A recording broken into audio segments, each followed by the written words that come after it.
Lee Young-do holds 9 black belts in various martial arts, including Taekwondo, Kendo, and Judo. Despite his impressive skills, he works as a delivery driver for his father's restaurant and enjoys spending time with friends and playing games. One afternoon, after completing a delivery, he witnessed a fight in an alley. He quickly intervened and found that one fighter was an ex-prisoner and the other a martial arts officer. When the ex-prisoner attacked him, Young-do easily subdued him. The next day, he received an Exemplary Citizen Award from the Seoul Correctional Center. There, he met Kim Sun-min, the manager of the Electronic Surveillance Division, who explained that around 5,000 ex-prisoners nationwide wear electronic ankle bracelets due to their violent crimes and high likelihood of reoffending. Martial arts officers monitor them 24/7 using GPS. Kim mentioned that, due to an injured officer, the remaining team members were working 12-hour shifts for 5 weeks, which was quite demanding. Finding a random replacement was impractical, so Kim Sun-min suggested that Mr. Cho was impressed with Young-do's ability to defeat an ex-convict and recommended he join their martial arts team. Eager to help protect innocent people, Young-do accepted the role. While eating pizza, he discussed the demanding 3-shift schedule with a friend, who noted it could be exhausting. They recognized that the monitored ex-convicts were serious offenders, but his friend believed Young-do could handle it. Young-do then asked his father for permission to become a martial arts officer. His father supported his decision and assured him he would manage the restaurant in his absence. The next day, Young-do started at the Seoul Correctional Center. Kim Sun-min introduced him to the team, explaining he would temporarily fill in for Mr. Cho, who was still in treatment. He also met Senior Officer Ha Dong-won, who showed him how to use the tracking program. Mr. Ha explained that they could monitor ex-prisoners' locations on the office computer. If an ankle monitor's battery dropped to 30%, the icon would turn yellow, prompting Young-do to call the individual for a recharge. If they refused, he would need to go to their location.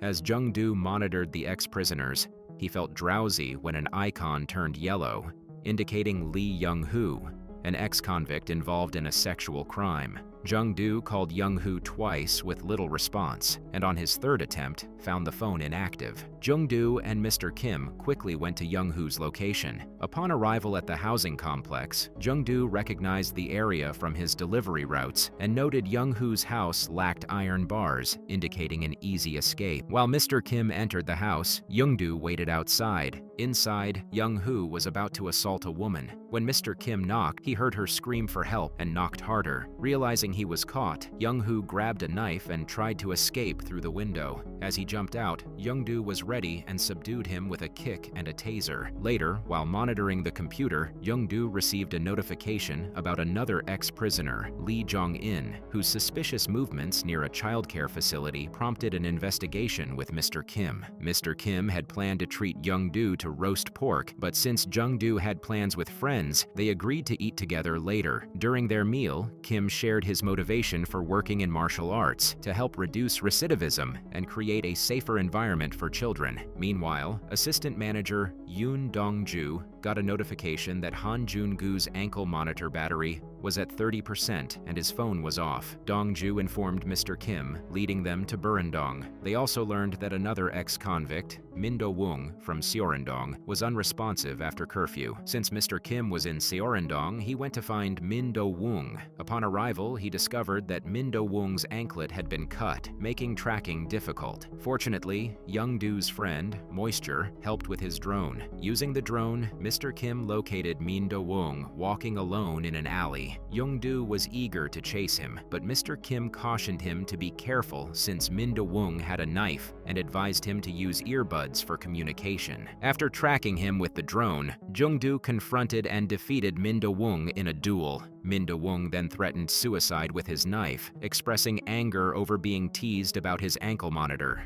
He revealed plans to kill his friend before taking his own life. When Young-do returned home, he told his father about his kind manager. Meanwhile, his father was watching the news about Kang Ki-yong, a notorious sex offender about to be released, raising concerns about his high risk of reoffending against children under 13. Meanwhile, Mr. Kim and his colleagues were strategizing to monitor Kang Ki-yong.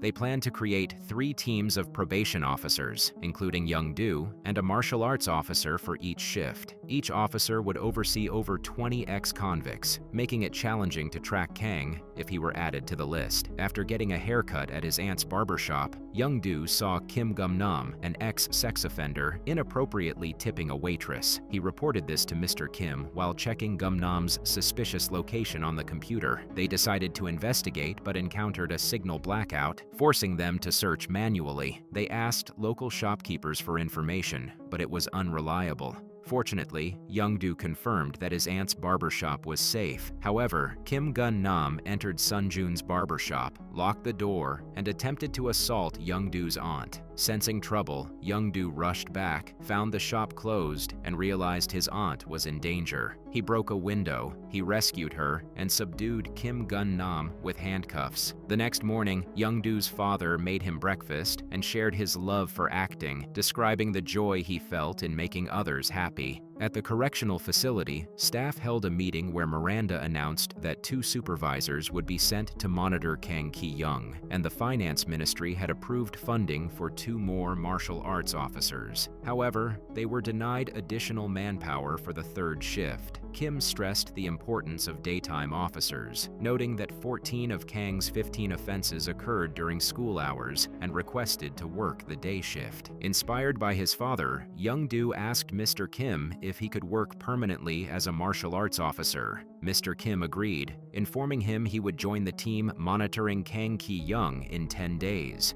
Meanwhile, Big TV reported Kang Ki-young's release after serving 20 years for sexually abusing 15 children. He would wear a GPS-enabled tracking device for the next 10 years. The next day, Young-do, Mr. Kim, and their team went to Jeonan Penitentiary to install Kang's electronic anklet. Mr. Kim warned him not to tamper with it, as he would be under constant surveillance. Afterward, police escorted Kang home, but a large protest was occurring along the route, with demonstrators calling for his castration and death sentence, arguing that punishments for rapists in Korea were too lenient. That night, security officers patrolling the area near Kang's house noticed a change in the atmosphere since his release. Kang's imposing presence made residents uneasy. Meanwhile, a man named Byung-soon secretly entered Kang's home, gifted him a trendy jacket, and informed him that the ankle monitor wouldn't detect movement inside. Byung-soon, who had worn one for 3 years, explained that it allowed movement within 10 meters, with unreliable GPS, and seemed to propose a project involving adult content creation. The next day, Young-do spotted Mr. Kang and asked Mr. Kim for permission to follow him, worried about potential trouble. He took a taxi to a shopping center, but lost track of Kang while searching for English and piano classes. Meanwhile, Mr. Kang met Cho-min in a car. Cho-min, who distributes specific videos on the dark web, offered Kang 10 million won for each 10-minute video featuring children. Byung-soon would help with recording and editing, while Cho-min would find the children. Unbeknownst to them, Young-do was nearby but couldn't see inside the car due to tinted windows. He noted the license plate and informed Mr. Kim that he had lost track of Kang. Mr. Kim called Kang, but by then, Kang had already exited the car and was heading to a kimbap depot. Young-do reported Kang's location to Mr. Min, who wondered why Kang chose that depot when there were closer options.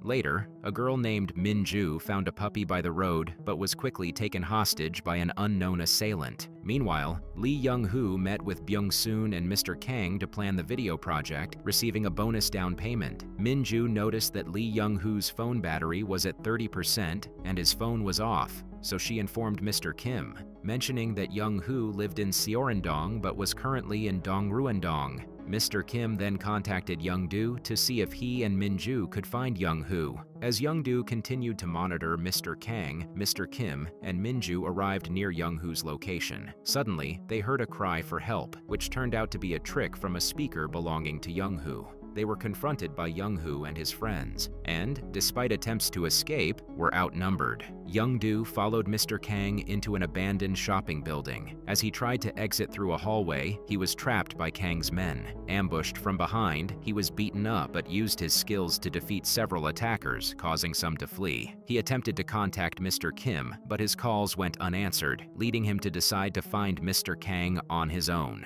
Meanwhile, Mr. Kang and Byung-soon were preparing to film a video with an underage girl.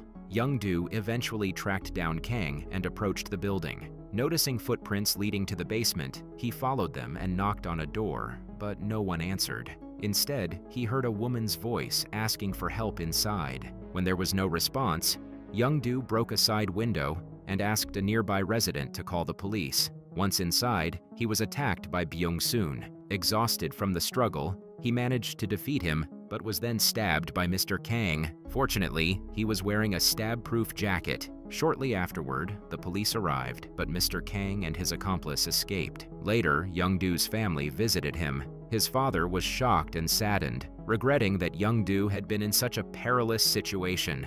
A few days later, Young-do attended Cho-min's funeral. He also participated in the Brave Citizen Awards ceremony, where he met Minju's aunt, who mentioned that Minju had left a thank you letter for him. Minju was still too scared to leave home and haunted by dreams of the incident, but hearing about Young-do gave her hope. The next day at the office, Young-do told his friend that Minju was still traumatized. Mr. Kim suggested handing Mr. Kang's case to the police, since neither he nor Young-do were fully recovered. However, Young-do took the initiative to search for Mr. Kang with his friends. Jun-do remembered a black Range Rover with tinted windows from their search. Using its license plate number, his friend tracked the car's location. After preparing their equipment, they arrived at a house, and although Moisture failed to break the key code, the owner eventually opened the door, allowing them to enter. Inside, they confronted Cho-min, the owner of a pornographic video business. Moisture accessed Cho-min's laptop and discovered over 1 terabyte of child sexual abuse videos. While interrogating Cho-min about Mr. Kang's whereabouts, he remained uncooperative. Eventually, Jun-do found a text message on Cho-min's phone that revealed Mr. Kang was at the Chinese pavilion. Young-do and his friends drove to the location. Upon arrival, Moisture set up his drone, while Young-do put on the tactical gloves he received from Cho-min. Young-do and his friends split up to search for Mr. Kang. They showed residents a photo of him. One friend, near Daewon Motel, Young-do peeked inside and confirmed that Mr. Kang and his men were there. He instructed his friend to return to the car and then confronted Mr. Kang and his crew. However, Mr. Kang was clever. While his men fought Young-do, he escaped. Young-do asked Moisture to follow Kang. After defeating Kang's men, Young-do, guided by Moisture, tracked down Mr. Kang. A fierce fight ensued, but Kang was strong and armed with a knife from a butcher's shop, overpowering Young-do. Just when Young-do was about to be overwhelmed, Moisture crashed his drone into Mr. Kang's eyes, giving Young-do the chance to defeat him and put him in handcuffs. The next day, Young-do and his friends received an award from the Korean president, with Mr. Kim present. During the ceremony, Minju, the girl Young-do had saved, approached him to express her gratitude for saving her life.